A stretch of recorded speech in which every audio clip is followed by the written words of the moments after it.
For 4 Fridays, Leo had followed his wife.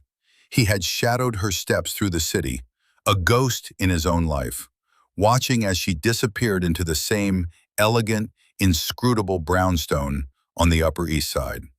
He had documented the times, the duration, the quiet certainty of her routine. On the 5th Friday, he wasn't there, and that, as it turned out, made all the difference. Clara Preston Hughes thought her husband was a failure, a ghost haunting the edges of her glittering life. She didn't know that ghosts can be the most patient architects of all. Within a single afternoon, the foundations of her world, built on the bedrock of her family's arrogance, would be brought down to dust. Before we dive into how a month of silent observation led to the collapse of an empire, I have to ask, where are you watching from? Let us know in the comments below. It's incredible to see how far these stories travel, connecting us all. And if you enjoy seeing arrogance finally meet its match, you're in the right place. Make sure you like this story and subscribe to the channel, because the journey of Leo Hughes is a masterclass in quiet strength, and it's one you won't want to miss. The story truly began not with the first act of following, but 6 months prior, at a Sunday dinner that had become a weekly ritual of humiliation. The table in the Preston dining room was a vast, polished expanse of mahogany, a battlefield where Leo was always the sole casualty. At the head of the table sat Marcus Preston, a man whose wealth was so old it had become a part of his physical bearing.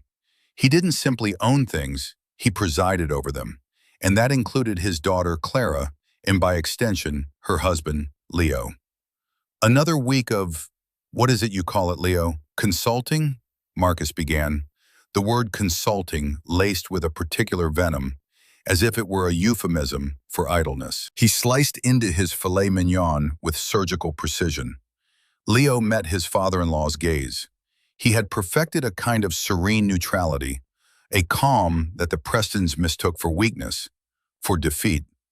That's right, Marcus. I'm advising on several urban development proposals.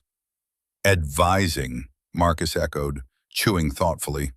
He looked to his son Julian, who sat opposite Leo, a smirk permanently etched on his face. Julian just closed the Henderson deal, $30 million in capital investment for the new tech park. That's not advising, that's doing. Julian preened. Someone has to build the world, Dad, not just think about it. The insult, like a well-aimed dart, landed squarely between Leo's shoulders. He felt the familiar heat of shame, not for himself, but for them, for their utter lack of grace. He glanced at his wife.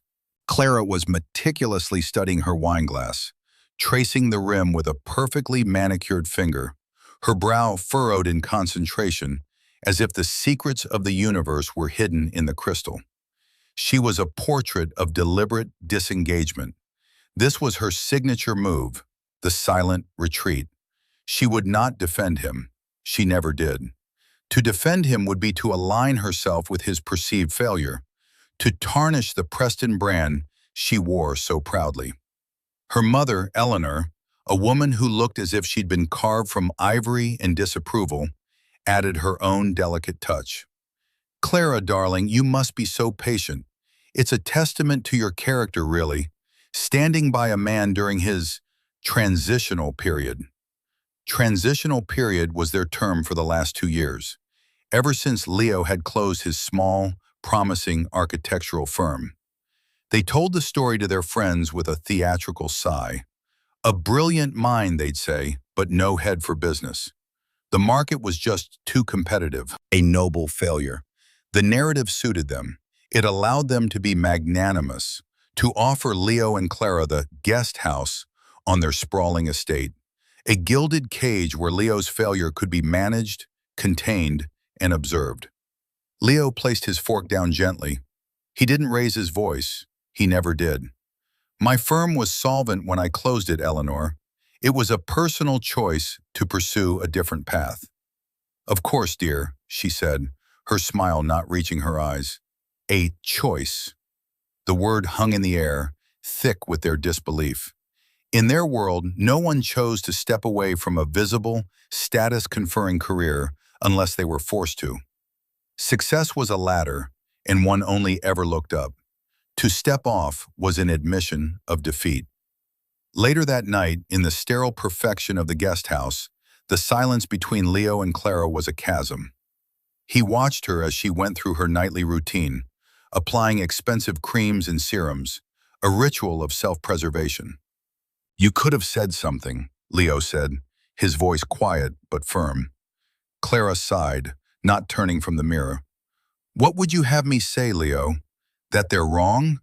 Julian did close a $30 million deal. You spend your days in the study with your books." "I'm working on something, Clara. I've told you this. It takes time."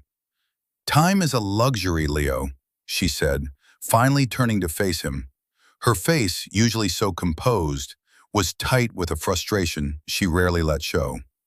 "My father is offering you a position at Preston Industries. A real job. Vice President of Property Management. It's respectable. It pays well. Why won't you just take it? Why do you have to make everything so difficult?"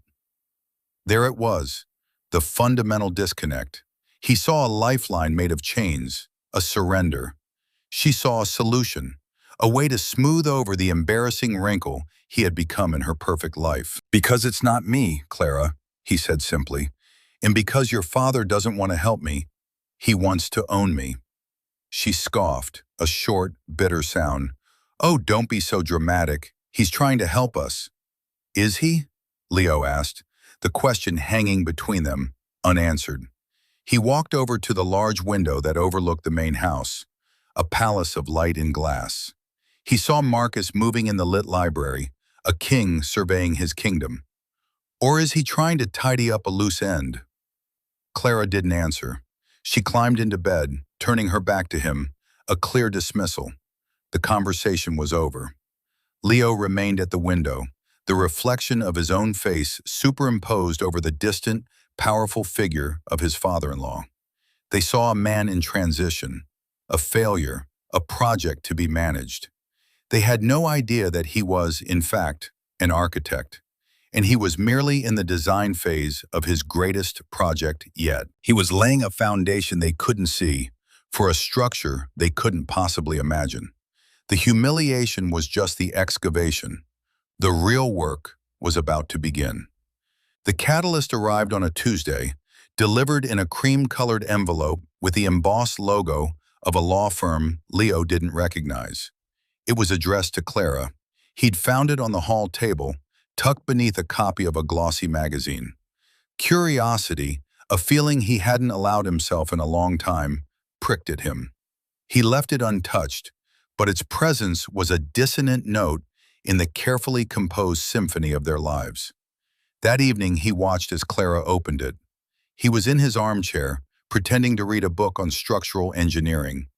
He saw her eyes scan the single page, her expression unreadable at first, then hardening into a familiar, resolute mask. She folded the letter with brisk, efficient movements, slid it back into the envelope, and tucked it into her designer handbag without a word. "Anything important?" Leo asked, keeping his tone light. "Just business," she replied, her voice clipped. "A minor investment matter." It was the way she said it, too quick, too dismissive. A lie, poorly constructed. Leo had spent 2 years studying the architecture of the Preston's deceptions. He knew a weak joint when he saw one. For the rest of the evening, she was distracted, her phone buzzing with messages she would angle away from him to read. A wall had gone up, not the usual wall of polite indifference, but a new one, made of something more active, something secret. That Friday, the unease solidified into a decision. Clara, who usually spent her Fridays attending charity luncheons or shopping with her mother, announced she had an appointment in the city. "I'll be back late," she said, applying her lipstick with a steady hand. "Don't wait up for dinner." "What kind of appointment?" Leo asked, watching her reflection in the mirror. "Just things I need to take care of," she said vaguely, snapping her purse shut. The finality of the sound was a slammed door. An hour after she left, Leo made a choice. He put on a simple jacket, a baseball cap, and left the guest house on foot. He took a rideshare into the city, his heart a steady, slow drum against his ribs. This wasn't an act of jealousy or suspicion in the traditional sense. It was an act of information gathering. He was an architect, and he needed to understand the site before he could finalize his blueprints. He found her car, a sleek silver sedan, parked on a side street on the Upper East Side. From the shadowed alcove of a closed bookstore across the street, he waited. He didn't have to wait long. Clara emerged from the car, her posture erect, her face a mask of purpose. She walked 2 blocks and then, without hesitation, ascended the steps of an old, magnificent brownstone. The building was all carved stone and dark wood, exuding an air of quiet, formidable privacy. She used a key to let herself in. Leo checked his watch. 1:15 p.m. He settled in for the wait. The city moved around him, a blur of noise and motion, but his focus was singular, fixed on that heavy oak door. He was patient. He had learned patience in the crucible of the Preston's scorn. He could wait forever. At 4:48 p.m., the door opened. Clara emerged, her expression unchanged. She walked back to her car and drove away. She had been inside for over 3.5 hours. Leo stayed in the shadows until her car was out of sight. He then crossed the street and stood before the brownstone. There was no name on the door, no business plaque, only a discreet, polished brass number. He looked up at the windows, dark and reflective. What was inside? What business required such secrecy? He reached into his own pocket and his fingers closed around a small, cool object. It was a key, not to this building, but to another one, miles away downtown. It was the key to his secret, the one he had been safeguarding for 2 years. It was the key to a second-floor office in a nondescript building, a space no one, least of all Clara or her family, knew existed. In that office were his real books, his real plans, his real work. It was his sanctuary and his arsenal. That night when Clara returned, she was humming. It was a cheerful, careless sound that grated on Leo's nerves. "Did you have a good day?" he asked. "Productive," she said, placing her keys in the ceramic bowl by the door. "Very productive." She breezed past him, heading for the shower, leaving the scent of her expensive perfume in her wake. Leo stood in the hallway, the silence of the house pressing in on him. He thought of the brownstone, of the key in her hand, of the lie in her eyes. The humiliation of the Sunday dinners was an open wound, a blunt force trauma. This was different. This was a knife in the dark. He walked back to his study, but he didn't open his books. He opened a fresh notebook, and on the first page he wrote, "Friday, week 1, the brownstone." The excavation was over. He was breaking ground. The second Friday was a near-perfect echo of the first. Clara left at the same time, offering the same vague explanation. Leo followed, a silent shadow tracing her path to the same brownstone. This time he brought a sketchbook. While he waited, he didn't just watch the door, he studied the building itself. He was an architect, after all. He noted the Beaux Arts detailing, the rusticated stone of the ground floor, the elegant sweep of the cornices. It was a building of immense character, and he guessed, immense value. He sketched its facade, his charcoal pencil moving with a long, dormant precision. It felt good to have his hands working again, even in this clandestine way. The humiliation, too, followed its predictable pattern. That Sunday, the Prestons were in rare form. They had just returned from a weekend in the Hamptons, and their tans seemed to amplify their smugness. "Leo," Marcus began, foregoing any pretense of pleasantry, "I'm withdrawing my offer." Leo looked up from his plate. "What offer would that be?" "The position at Preston Industries," Marcus said, his voice heavy with paternal disappointment. "I can't have a man on my executive team who has no ambition. It reflects poorly on me. It reflects poorly on the family." Julian chimed in, leaning forward with predatory eagerness. "Dad's right. We need closers, Leo. People who make things happen. You seem content to let things happen to you. Leo felt Clara's leg tense beside his under the table. A flicker of something, annoyance, solidarity, but she remained silent. Her silence was a currency she paid to her family for their continued approval. I appreciate you thinking of me, Marcus, Leo said, his voice impeccably level. But as I said, I'm not looking for a position right now. What are you looking for then?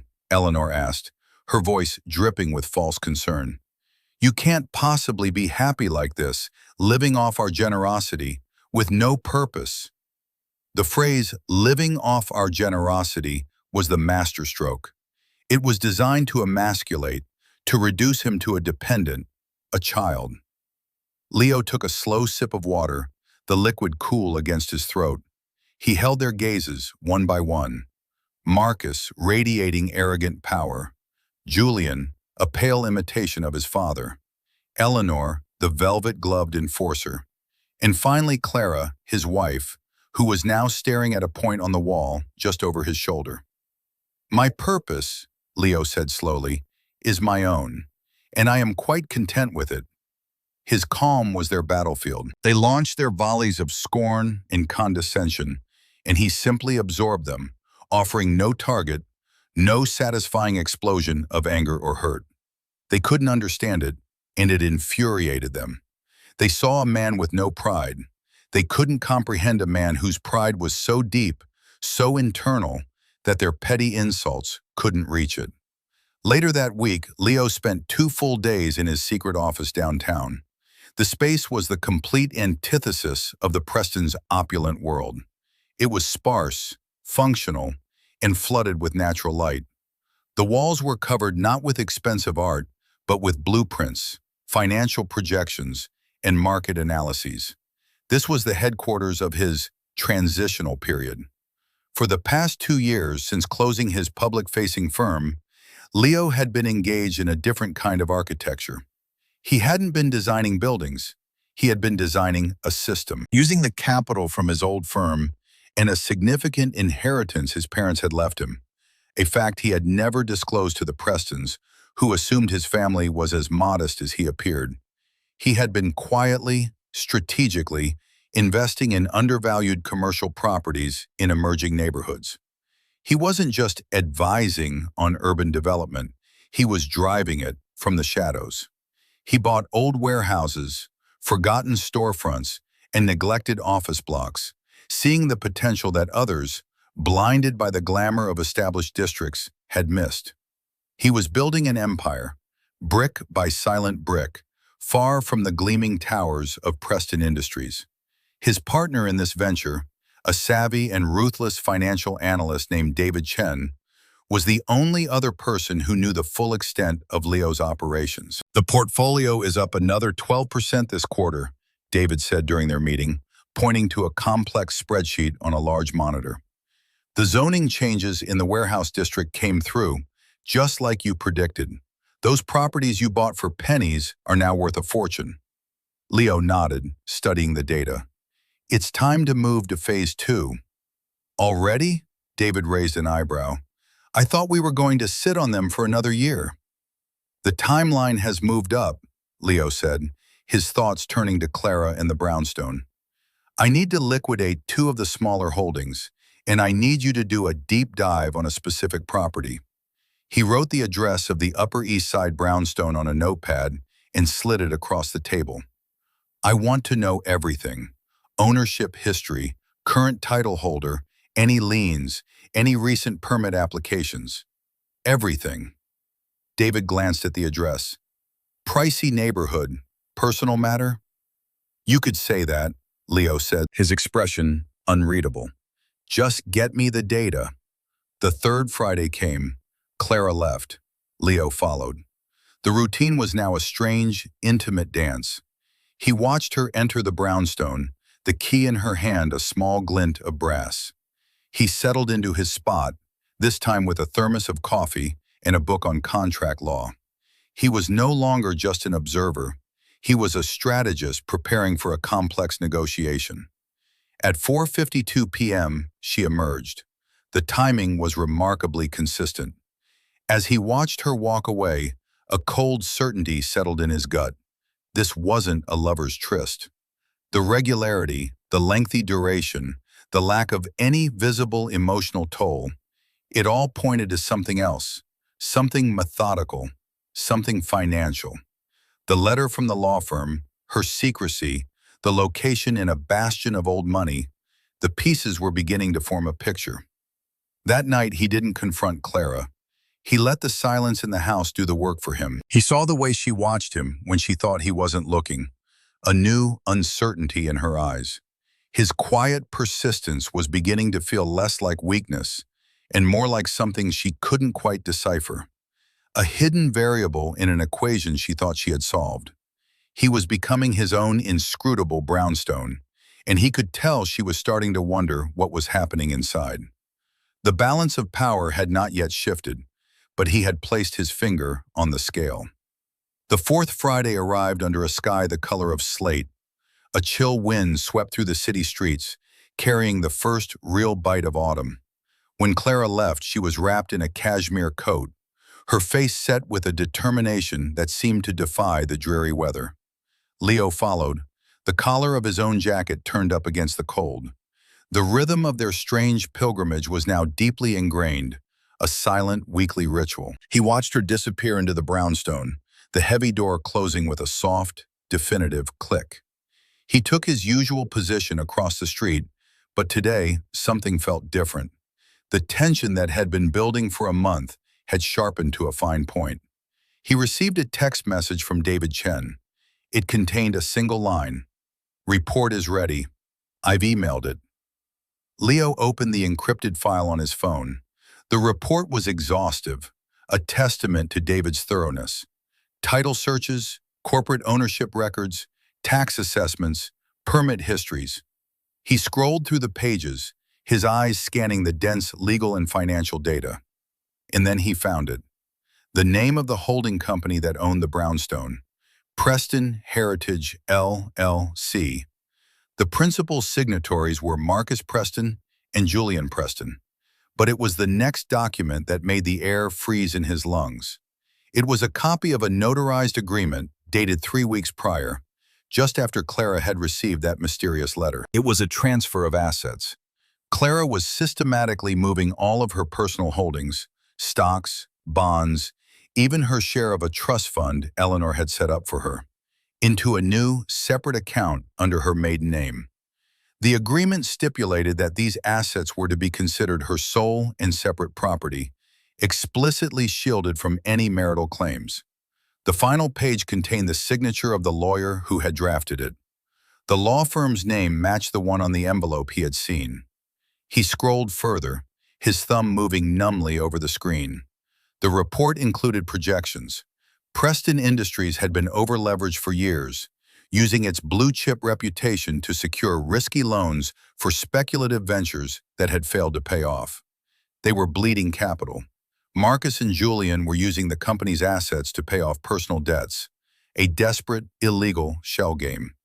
They were on the verge of collapse. It all clicked into place with the cold, hard finality of a deadbolt. The weekly meetings in the brownstone weren't about an affair. They were strategy sessions.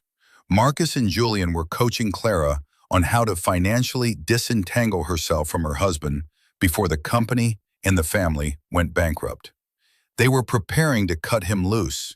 They weren't just letting him fail, they were ensuring he would be left with absolutely nothing when the ship went down, taking on the legal and financial blowback of their shared life, while she sailed away, unscathed, in a lifeboat built of her family's treachery. The weekly humiliations weren't just casual cruelty, they were a calculated campaign to reinforce the narrative of his incompetence, to justify her eventual departure to their social circle. He was the designated scapegoat. A cold, clear anger, pure and sharp as glass, settled over him. It wasn't the hot, blinding rage of betrayal, but the focused fury of a man who sees the full, ugly design of the trap laid for him. He looked up from his phone at the elegant facade of the brownstone. It was no longer a mystery. It was a crime scene. He stayed there until 4:50 p.m., watching the door. When Clara emerged, he saw her not as his wife, but as a co-conspirator. Her face, which he had once loved for its elegant composure, now looked like a mask for a profound and chilling deception. That Sunday's dinner was the apex of their arrogance. They were giddy with their secret, so confident in his ignorance that they barely bothered to hide it. "Leo," Marcus said, pouring a generous glass of vintage Bordeaux, "I've been thinking. Perhaps I was too hasty. The world needs thinkers too. Dreamers." He raised his glass. "To the dreamers." Julian smirked into his glass. "Just as long as they don't expect the doers to pay for their dreams." The insult was delivered with a lazy, self-satisfied air. They were toying with him, enjoying the dramatic irony they believed only they were privy to. Leo looked at Clara. She was radiant tonight, wearing a new dress, a string of pearls at her throat. She met his gaze for a fraction of a second, and in her eyes he saw a flicker of something he hadn't expected, a sliver of guilt quickly suppressed. She knew. She knew the full extent of the plan, and she was going along with it. She, who had shared his bed and his life, was actively plotting his ruin to save herself. He felt the symbolic object in his pocket, the key to his downtown office. It felt heavy, like a weapon. He thought of the blueprints on his walls, the empire he had built in silence. He thought of the report on his phone, the evidence of their crimes. He could end it right now. He could stand up, throw the file on the table, and watch their world burn. But that wasn't his way. An architect doesn't demolish a building with a single, crude blast of dynamite. He dismantles it, piece by piece, until the structure collapses under the weight of its own flawed design. He raised his own glass of water. "To dreams," he said, his voice calm and even, "and to the day they become reality." He held Marcus's gaze. There was no defiance in his eyes, no hint of the storm to come, only a deep, unnerving calm. It was the quiet before the earthquake. They mistook it for surrender. They had no idea it was the chilling stillness of a predator that knows the hunt is already over. The final piece of his plan had just clicked into place. He now knew exactly what he had to do, and he knew that the next Friday he would not be there. The fifth Friday dawned bright and clear, the sky a brilliant, cloudless blue. In the guest house, Clara dressed with meticulous care. She chose a sharp, navy blue suit, the kind of attire that signaled serious business. She felt a nervous energy, a flutter in her stomach. Today was the day. According to her father and Julian, this was the final meeting. The last of her assets were now secured. The legal framework was in place. After today, she would be firewalled from the impending collapse of Preston Industries and from Leo. The plan was to serve him with separation papers the following week. She glanced around the guest house, a place she had begun to think of as a waiting room. She felt a pang of something, not quite guilt, more like a wistful sadness for the man Leo used to be, the brilliant, passionate architect she had married. But that man was gone, replaced by this quiet, listless ghost. Her father was right. It was a matter of survival. She realized with a jolt that Leo wasn't in the study. His door was open, the room empty. His car was still parked outside. A strange quiet had settled over the house. Usually by this time she would hear him moving about, the soft rustle of pages turning, the low murmur of a phone call. Today there was only silence. An odd sense of unease pricked at her. She walked through the house. He wasn't in the kitchen or the living room. It was as if he had simply vanished. She shook her head, annoyed at herself. Why should she care? His absence only made things simpler. She wouldn't have to lie about her appointment. She grabbed her briefcase, her keys, and left, the silence of the house feeling strangely accusatory. The drive into the city was filled with a mix of anxiety and relief. The end of a difficult chapter was near. She parked in her usual spot and walked toward the brownstone, her heels clicking decisively on the pavement. As she approached, she saw her father's black town car parked at the curb. Julian was just getting out, adjusting the knot of his silk tie. "Right on time," Julian said, smiling his usual smug smile. "Ready for the finale?" "Where's Dad?" Clara asked, looking toward the brownstone. "Already inside. He wanted to go over the final documents with the lawyer one last time," Julian said. He lowered his voice. "Listen, after this it's going to get messy. Dad and I will handle the business fallout. Your job is to handle Leo. Be firm. Don't let him guilt you. Remember what's at stake." "I know," Clara said, her own voice sounding thin to her ears. She clutched her briefcase tighter. "It's just, Leo's been acting strange. He wasn't even at the house this morning." Julian scoffed. "Probably off consulting with the pigeons in the park. Don't worry about Leo. He's the last of our problems." He gestured grandly toward the heavy oak door. "After you. Freedom awaits." They climbed the stone steps. Clara felt a sense of finality as Julian inserted his own key into the lock and swung the door open. They stepped into the familiar foyer, a grand space with a marble floor and a sweeping staircase. It was always hushed and dimly lit, smelling of old wood and money. Their lawyer, a stern man named Arthur Vance, was standing at the foot of the stairs.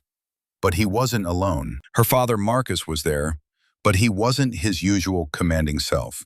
His face was pale, his posture rigid. He looked trapped. And standing beside him, calm and composed, was another man. He was dressed in a perfectly tailored charcoal suit, his hands clasped loosely behind his back. He was talking to Marcus in a low, measured voice. Clara's mind struggled to process the scene. The man looked familiar. He had the same quiet intensity, the same thoughtful eyes. It was the man from Leo's office, the one she'd seen in a photo on his desk once. David Chen. "What's going on?" Julian demanded, his voice echoing in the cavernous hall. "Who is this?" David Chen stopped talking and turned his attention to them. His expression was neutral, but his eyes were sharp, analytical. "Julian Preston and Clara Preston Hughes. Please, come in." It wasn't a request, it was a command. "Dad, what is this?" Clara asked, her voice trembling slightly. Marcus wouldn't meet her eyes. He was staring at the marble floor as if it held the answers to a question he was afraid to ask. "Mr. Vance," David Chen said, turning to the lawyer, "I believe you have some documents for Mrs. Preston Hughes to sign." Vance, who looked ashen, stiffly held out a leather-bound folder. But before Clara could take it, a new voice cut through the tension, a voice she knew better than her own. It was a voice she associated with quiet studies and defeated sighs. But this was not that voice. This voice was filled with a calm, resonant authority that made every head turn. "That won't be necessary, David." Leo stepped out from the arched doorway of the main parlor, a room she had never been allowed to enter. He wasn't wearing his usual faded jeans and worn sweater. He was dressed in a suit that was sharper, better tailored than anything her father or brother owned. He wasn't a ghost. He wasn't a failure. He looked like the man she had first fallen in love with, only more so. A man utterly, completely in his element.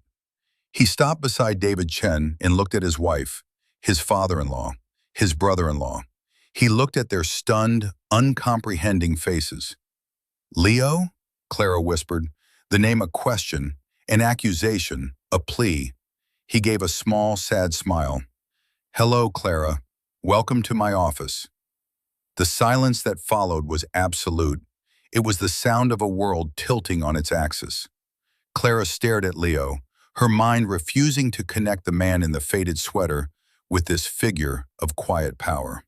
His office? This whole building? The pieces of the puzzle, which she thought she had assembled so cleverly, shattered and reformed into a new, terrifying picture. "What is the meaning of this, Leo?" Marcus finally sputtered, finding his voice. He attempted to muster his usual blustering authority, but it came out as a weak imitation. "What is this charade?" "It's no charade, Marcus," Leo said, his voice as cool and smooth as the marble floor. It's just business, a concept you and Julian are familiar with, I believe. He took a step forward, his presence filling the grand foyer. The space that had always felt imposing and mysterious now seemed to belong to him completely. For the past month, my wife has been visiting this building, your secret headquarters, to conspire with you and your lawyer to hide her assets in preparation for the spectacular implosion of Preston Industries. He paused, letting the words land. He watched the color drain from Clara's face, the flicker of panic in Julian's eyes. She did this on your advice, Leo continued, his gaze locking onto Marcus. Advice given to protect the Preston family legacy by ensuring that her husband, the failed architect, would be left legally and financially ruined, saddled with the debts you and your son have fraudulently incurred. That's a slanderous accusation, Julian blurted out, taking a step forward. David Chen, who had been watching with the placid air of a chess master observing a checkmate, simply held up a hand. I wouldn't, Mr. Preston. My team has compiled a rather comprehensive dossier on the financial activities of your company over the past 36 months. The words wire fraud and securities violations feature prominently. I've already forwarded a courtesy copy to the SEC. Julian froze, his face a mask of disbelief and horror.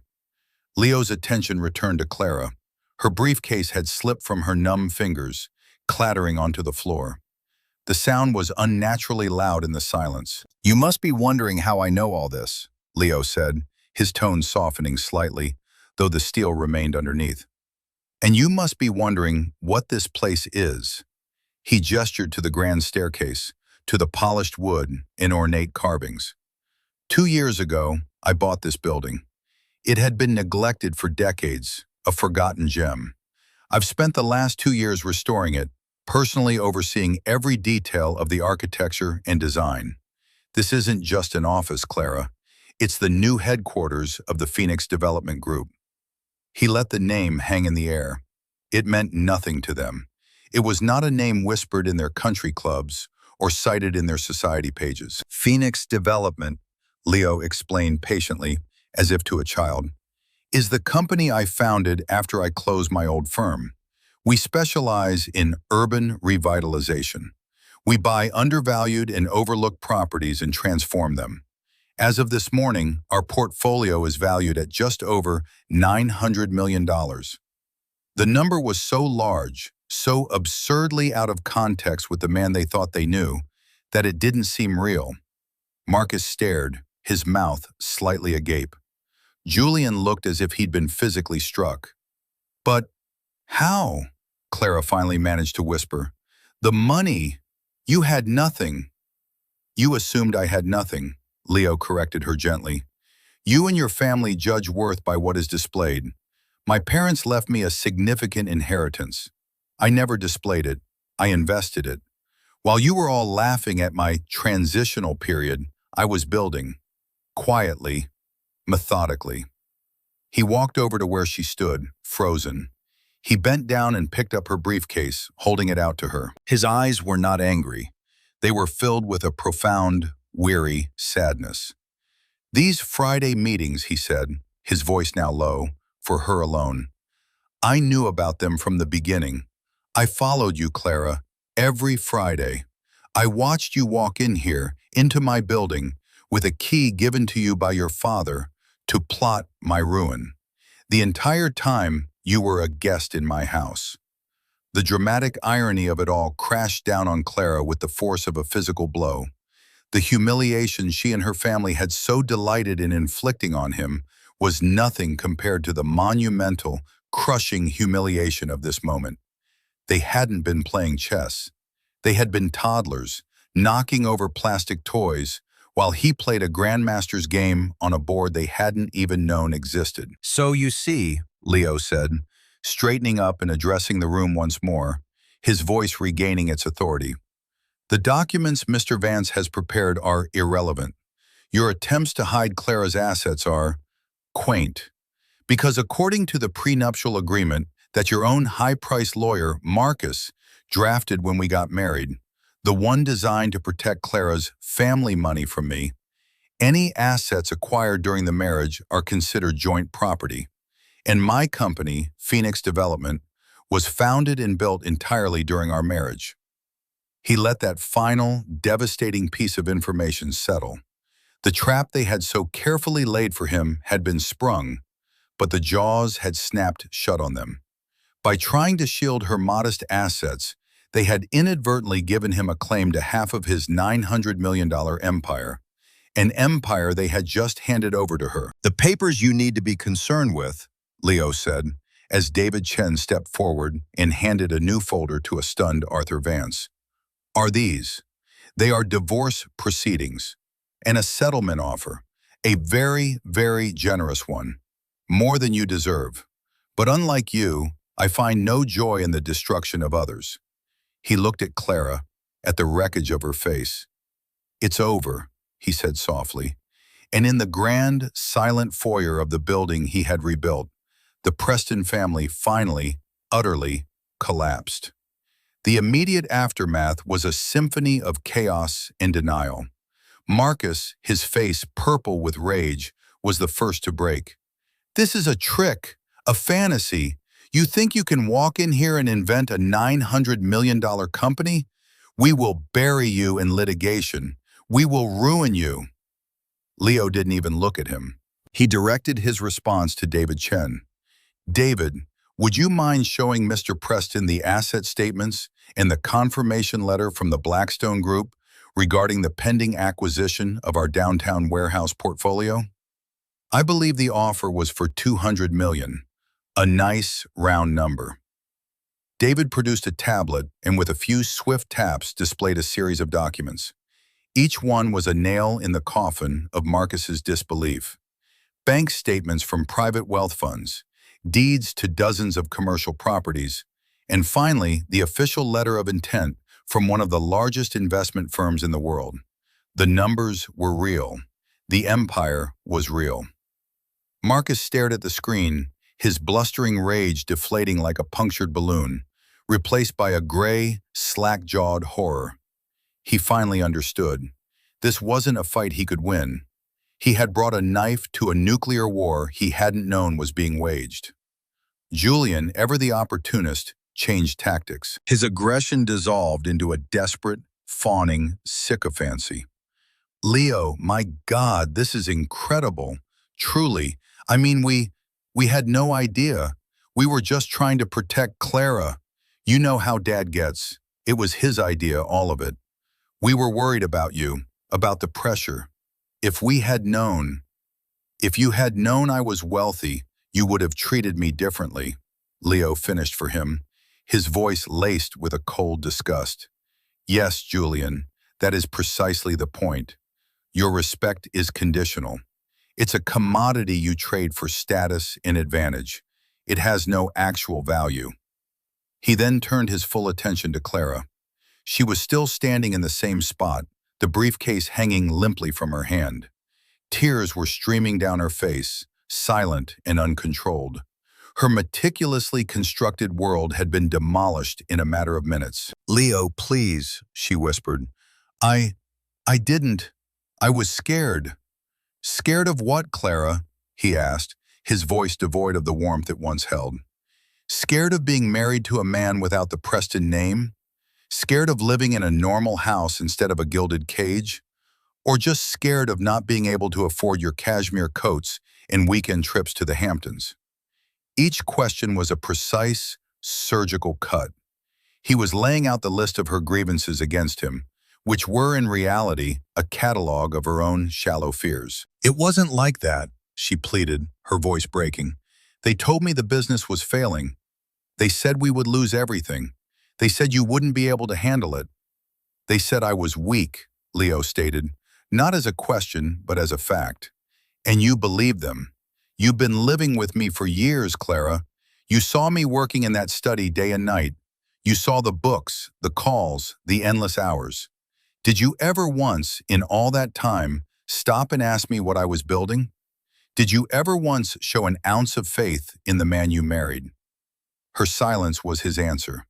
It was the same silence she had offered him at 100 family dinners, the same silence that had allowed her family's poison to seep into the foundations of their marriage. "No," Leo said, answering his own question. "You didn't.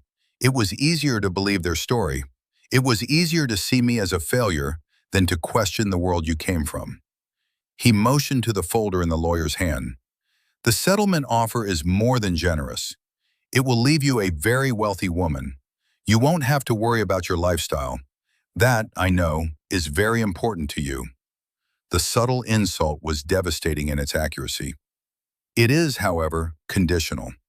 It is conditional on you signing today without contest.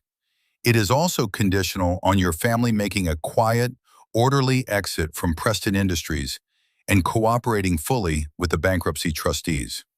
Any attempt at litigation, any public smearing, any further deception, and the offer is rescinded. And David's dossier goes not just to the SEC, but to the New York Times." He had them cornered, boxed in by their own greed and deceit. They had no moves left. Arthur Vance, the lawyer, who had been a silent, horrified witness, finally cleared his throat. He looked at Marcus. "Mr. Preston, based on what I have seen, my professional advice is to accept the terms." Marcus looked at Leo, his eyes filled with a helpless, burning hatred. He had been outmaneuvered, outplayed, and utterly defeated by the one man he had never even considered a player. He gave a short, sharp nod, a gesture of complete surrender. Leo's gaze lingered on Clara for a final moment. He saw the beautiful woman he had once loved, now shattered by the consequences of her own choices. He felt a pang of pity, but it was distant, like an echo from another life. The love, the trust, the shared dreams, they had all been casualties of the quiet war he had been forced to fight. "Sign the papers, Clara," he said, his voice gentle but firm. "It's time for you to go." He then turned his back on them all and walked toward the grand staircase, not looking back. He ascended the steps, his posture straight, his steps even. He was the architect, and this was his house now. He had cleared the site of its toxic elements. It was time to begin building anew. The days that followed the revelation were a blur of legal maneuvers and quiet, seismic shifts. The Preston Empire did not fall with a bang, but with a series of muffled thuds. Following the advice of a terrified Arthur Vance, Marcus and Julian signed over control of Preston Industries to a bankruptcy firm. The news was buried on page 16 of the financial section, a brief, sterile obituary for a once great name. There was no public scandal. Leo kept his word. His victory was not about their public humiliation, but about his private vindication. He moved out of the guest house that same weekend, leaving behind the sterile perfection and the ghosts of 1,000 slights.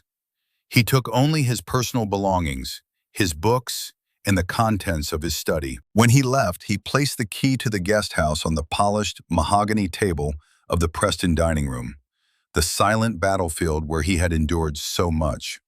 It was a final, symbolic gesture.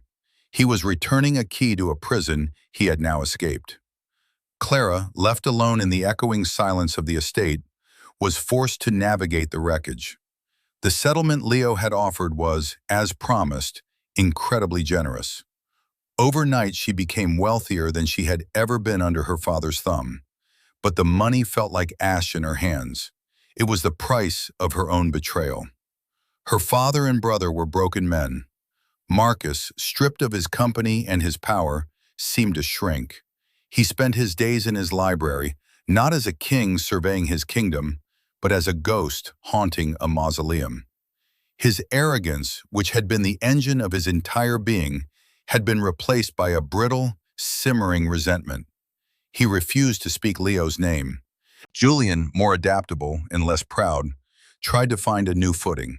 He called Clara incessantly, at first trying to scheme ways to get more money from Leo. Then, realizing that path was closed, pleading with her to use her newfound wealth to start a new venture with him. "We can rebuild, Clara," he'd insist. Bigger and better. We just need the capital. Clara, for the first time in her life, said no. The scales had fallen from her eyes. She saw her brother not as a brilliant doer, but as a parasite, looking for a new host. The discovery was as liberating as it was sickening. She began to untangle herself from the web of her family's expectations, a process that was painful and terrifying. She sold the grand estate, a move that felt like an exorcism. She bought a smaller, elegant apartment in the city, a space that was hers alone. She was surrounded by wealth, but she had never felt poorer. The friends who had once flocked to the Preston name now treated her with a mixture of pity and suspicion. The story in their circles was that Leo had hidden a fortune and ruthlessly abandoned her. She knew the truth was infinitely more complicated and infinitely more damning for her. One rainy afternoon, 2 months after the confrontation, she found herself standing across the street from the brownstone. Phoenix Development Group was now emblazoned in discreet, elegant brass letters next to the door. The building was alive. Lights shone from the windows, and people in smart business attire came and went, their faces animated with purpose. It was a hive of creation, of energy, of everything her former life had lacked. She saw Leo exit the building, laughing with David Chen. He looked younger, lighter. The weight he had carried for years, the weight of their scorn, was gone. He looked happy. The sight was a physical blow. She had had that man. She had had his love, his loyalty, his quiet strength, and she had traded it all for the fool's gold of her family's approval. She turned and walked away, the rain mingling with the tears on her cheeks. This was her consequence, to live with the full knowledge of what she had thrown away.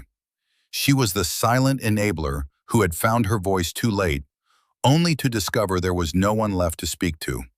She had to learn to live with the echo. 6 months passed. Autumn gave way to a harsh winter, which in turn softened into the tentative promise of spring. The world of Phoenix Development had flourished. The Blackstone deal had closed, catapulting the company into a new league. Leo was no longer an anonymous force in the market. He was becoming a recognized name, lauded for his innovative approach to urban design and his almost preternatural ability to see potential where others saw decay. He was featured in architecture journals and business magazines, not as a socialite, but as a visionary. He had moved into a penthouse apartment in one of his own redeveloped buildings downtown, a space of clean lines, natural materials, and breathtaking views of the city skyline. It was a home that reflected him, honest, strong, and open to the light. The ghosts of the Preston estate were a distant memory. He rarely thought of them, and when he did, it was with a kind of detached pity. They were figures in a past chapter, a necessary, if painful, part of the foundation for his new life. His relationship with David Chen had evolved from a business partnership into a deep friendship. They shared a vision, built on integrity and a shared disdain for the empty posturing of men like Marcus Preston. "You ever hear from her?" David asked one evening. They were sharing a bottle of whiskey in Leo's apartment, looking out at the glittering expanse of the city. Leo knew who he meant. "No, and I don't expect to." "You were more than fair," David said, swirling the amber liquid in his glass. "Most men would have burned them to the ground." "What would that have accomplished?" Leo mused, his gaze distant. "Their world was built on a lie. All I did was hold up a mirror. It collapsed on its own." He took a sip of whiskey. "Revenge is a shallow victory. Building something that lasts, that's the real prize." Just as he said it, his phone buzzed. It was an unknown number. He almost ignored it, but something made him answer. "Hello? Leo?" The voice was hesitant, fragile. It was a voice he recognized instantly, yet it was completely different. The brittle confidence was gone, replaced by a raw vulnerability. It was Clara. "Clara," he said, his own voice neutral. There was a long pause. He could hear her take a shaky breath. "I know you have no reason to speak to me, and I'm not calling to ask for anything. Not forgiveness, not a second chance. I know I don't deserve either. Leo waited, saying nothing, letting her find her words. I'm calling, she continued, her voice gaining a sliver of strength, to say thank you. The words were so unexpected that Leo was momentarily stunned. Thank you? For what? For showing me the truth, she said, about my family, about myself. You gave me a fortune, but the real gift you gave me was a mirror. You were right. I was a coward. I was so afraid of losing the world I knew that I sacrificed the only thing in it that was real. She told him she had sold the estate, cut ties with her brother, and had a strained but honest relationship with her parents, who were now living in a modest condo in Florida, a world away from their former glory. She had started volunteering at an inner-city arts program for children. It wasn't about charity galas or social status. It was about showing up, being present, doing something real. I'm trying to build something, she said, and Leo could hear the faint, sad echo of his own words in hers. Something of my own, something that matters. There was another long silence. The anger he had once felt toward her had long since faded, replaced by the scar tissue of experience. What he felt now was a quiet, somber respect for the journey she was now on, a journey she had to take alone. I wish you well, Clara, he said finally, and he meant it. You too, Leo, she whispered. Goodbye. He ended the call and stood by the window for a long time. The city lights below seemed to burn with a fierce, beautiful intensity. The past was finally, truly, in the past. He had not only defeated his antagonists, he had, in a strange and unexpected way, liberated his greatest enabler. He had forced her to confront her own reflection, and in the shattering of that image, she was finding a way to piece together someone new, someone real. He had won. But more than that, he had prevailed. He had held on to his integrity, built his empire on his own terms, and in the end had chosen grace over vengeance. He raised his glass to the city, his city, a silent toast to the future, a future he had designed and built from the ground up. And so we come to the end of Leo's journey from the shadows to the light. It's a story that reminds us of a powerful, enduring truth. True worth is not measured by the noise you make or the status you display, but by the strength of your character and the integrity of your actions. Arrogance, for all its bluster, is a hollow structure. It cannot stand against the quiet, patient force of a person who knows their own value. Leo didn't need to scream to be heard. He simply built a reality so undeniable that the lies of others crumbled in its presence.